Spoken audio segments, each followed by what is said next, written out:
بہت بہت شکریہ۔ ناول فنا کا 10واں باب پیش خدمت ہے۔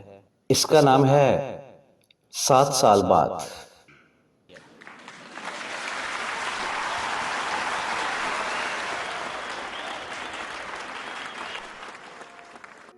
ریحانہ کو بستی سے شہر گئے پورے 7 سال گزر چکے تھے۔ اس دوران اس نے اپنی ماسٹر ڈگری ریاضی جیسے مشکل مضمون میں مکمل کر لی تھی اور اب وہ بستی میں واپس آنے کے لیے پر تول رہی تھی۔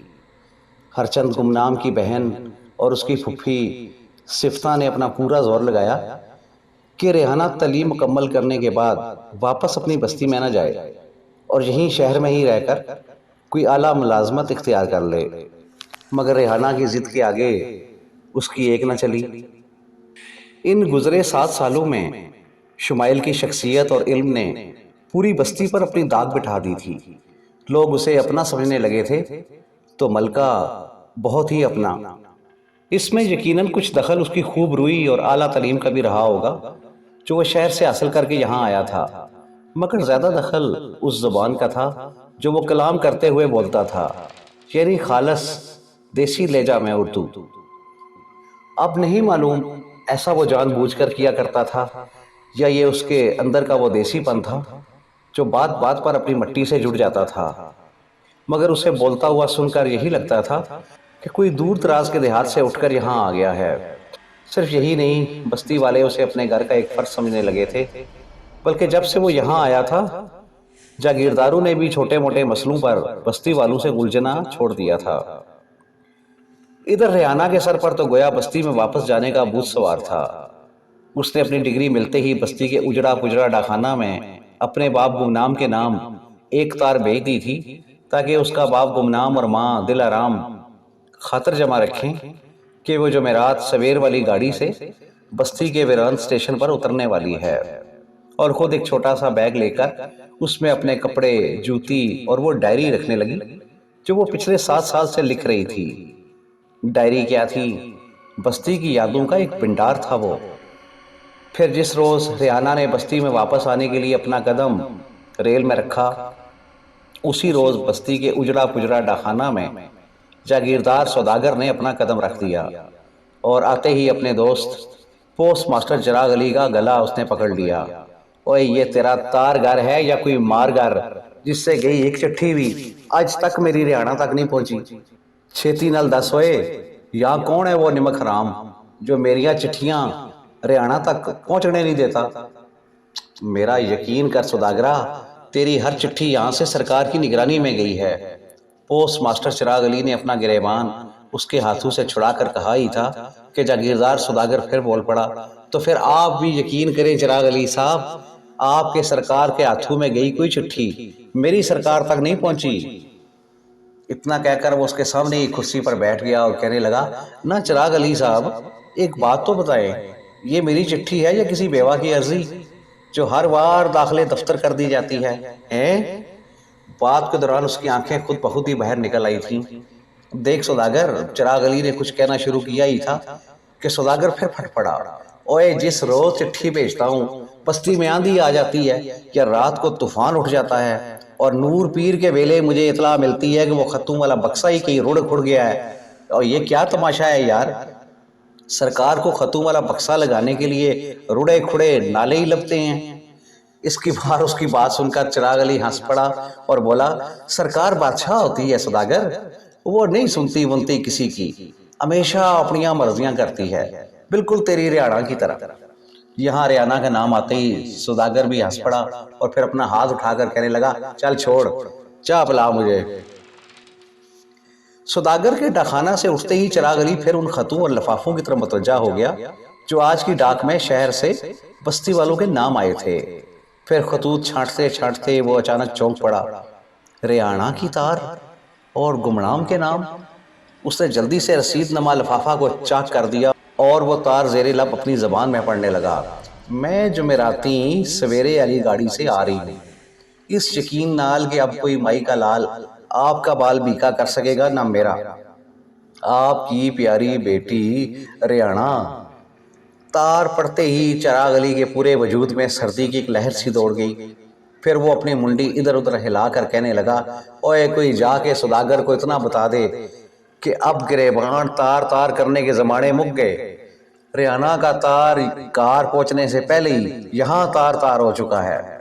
یہ کہہ کر اس نے جلدی سے تار کو منہ لگا کر اپنے لعاب سے بند کر دیا اور چیختا ہوا گویا ہوا، اوے نتھو، فیکو، زلفی، اوے کدھر مر گئے ہو سارے؟ اس کی چیخ سنتے ہی تینوں ڈاکیے بھاگتے ہوئے آئے اور اس کے سر پر آ کر کھڑے ہو گئے۔